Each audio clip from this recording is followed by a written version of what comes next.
Yo, what is good? My anime faithful, what is good, yo? Guys, don't mind the background. It's just a video game back there. Don't worry about it. I'm not some giant hulking person going through a whole bunch of people. It's not me. But anyway, we got the end of Seven Seeds. I know you guys want it, so here it is. Um, I honestly was pretty straightforward with my first half of my reviews. I wasn't the biggest of fans of what they were going with. Just in general with the characters and how certain things were popping off. But I only wasn't a fan of it because the show is so good at making me dislike other characters, right? Um, Once a show can actually make you start to question or want a character done because of what he did, I think that's a good indication that the show itself has done its job and making characters unlikable.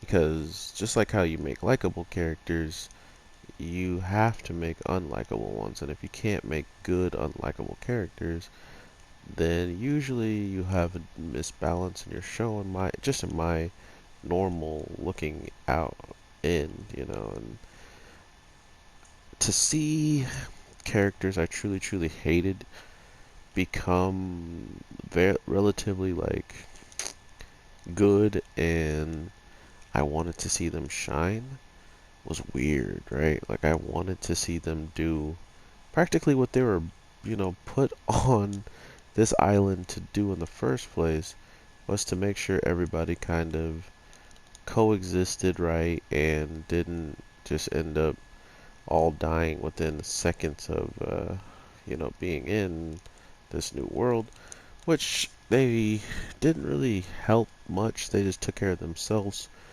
and then after a while they wound up bumping into the other teams and pretty much trying to dictate them. So now that we're in a position where not only did the girl who kind of become the leader of our group understand that there was something wrong about these kids that had joined up, and not only did she investigate and find out that they had guns, and that she practically wasn't, yeah, she wasn't even allowed to have a gun, and she was like a military level person, and they're like, yeah, no, you can't take weapons, even though she had the authorization to carry weapons as of in the world that they lived in. But all of a sudden, if you go to the new world, you can't do that. So big red flag there. And the first thing she finds out about these kids from snooping is that they have guns, something that even the people who sent her here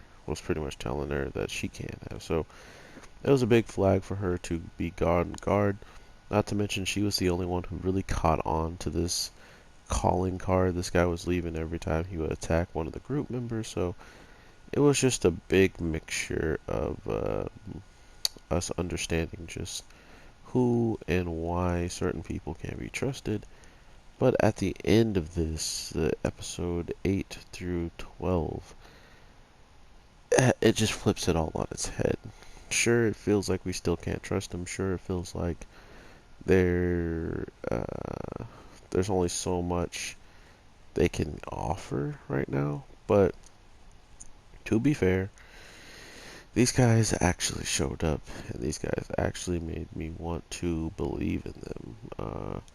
Once the two people who started doing what they're supposed to do was in action and pushing forward to make things better, I honestly felt a lot better about watching them interact with characters that I honestly felt like they weren't safe, right? Like they just were not safe, and because they were not safe, uh, if one person or these two guys were gone, you would think they'd be better off. But then you find out that they're pretty useless without real direction and stuff like that. So then all of a sudden, you get this moment of clarity that both sides are needed, because the people who, sure, they finished the test and they got to win or whatever, but they never got to actually understand like human emotion and how to take care of these so-called civilians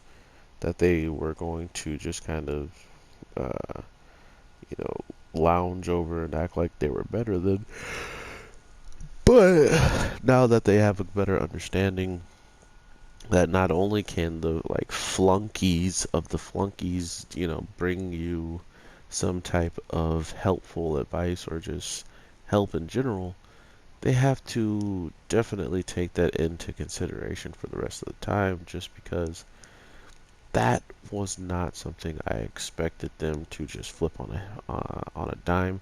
Because think about it like this: all of a sudden, they find out that these people are, um, they're not nearly as capable as you, and not only are they not capable, they're pretty much people like delinquents and stuff like that, people who didn't fit into society. Then once you hear that, you then have to figure out that you're supposed to be protecting these people, the same types of people that, you know, supposedly aren't even worthy. Um, you're supposed to protect them. Not only protect them, you're supposed to put them in positions where they can actually strive, right? Like they actually can live. And hearing this, you can tell one of them was just not happy with that decision, and that kind of made me think that there's no way he was going to just start seeing them in a better light than how he's already perceiving them. But when that changed, I definitely started to enjoy these characters, which I would never actually thought after how much I started to dislike them.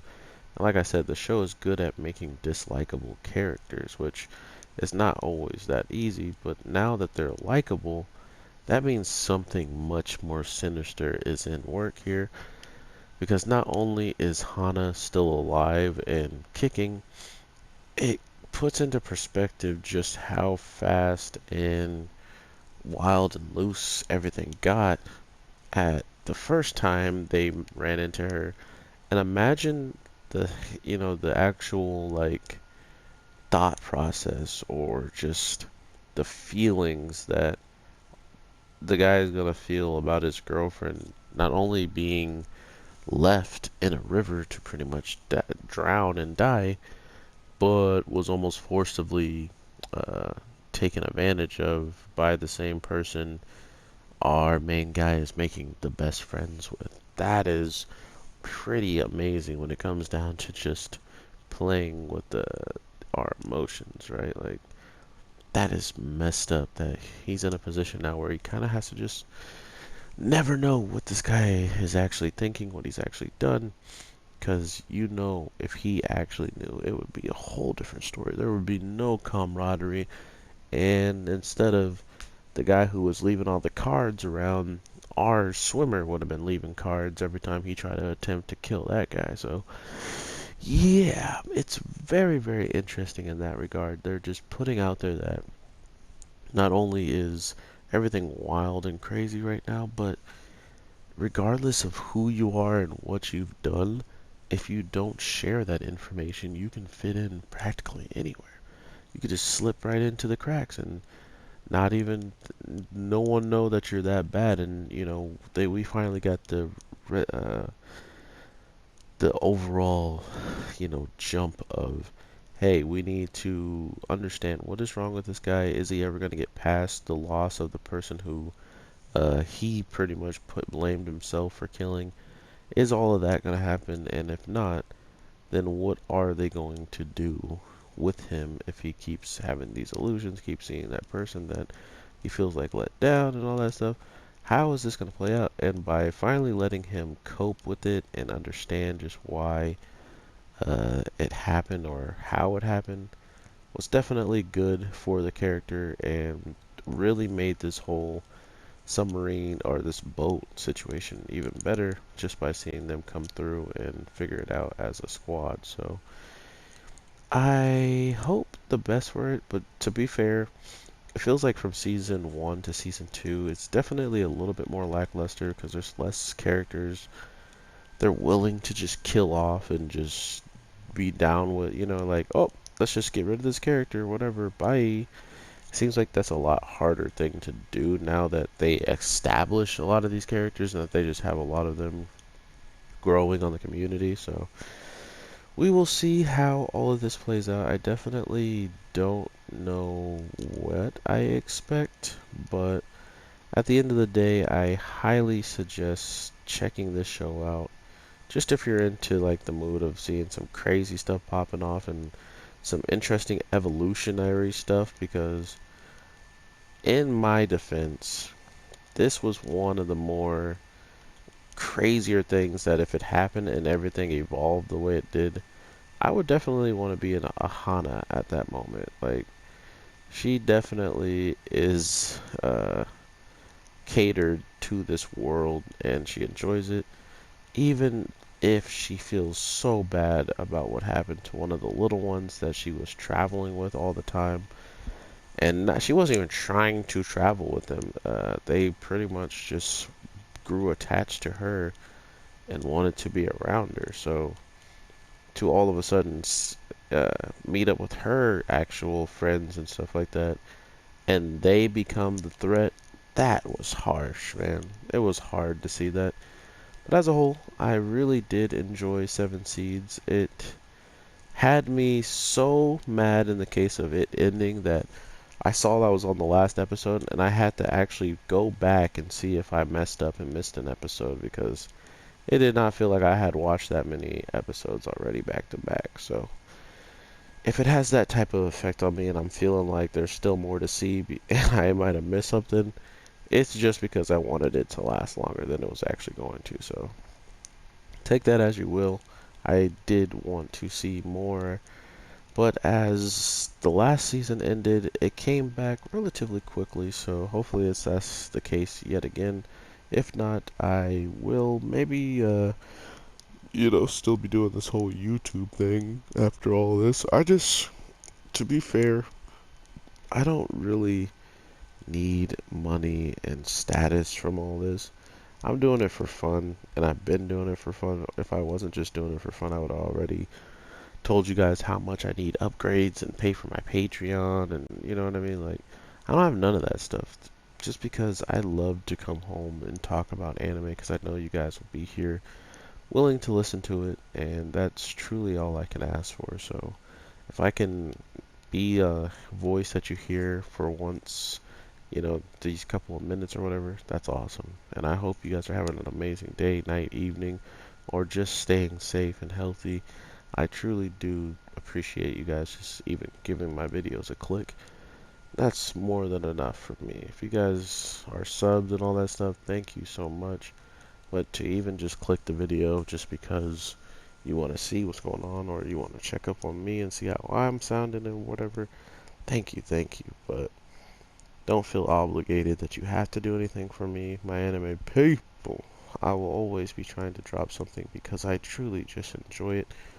And on top of that, getting to talk to you guys is a 110% bonus to everything because as of lately, a lot of this stuff seems really lackluster to people, and they don't really care about it when all of a sudden their viewership goes down or someone unsubscribes and they're getting angry about it. It's never the case. I see people come and go all the time, but it'll never stop me from making videos the way I love to and the way I enjoy to. So with all that being said, everybody, I hope you have an amazing day. Or I already said that. I'm your boy, the Anime G, and I'll definitely talk to you sooner than later. So with all that being said, take care and peace.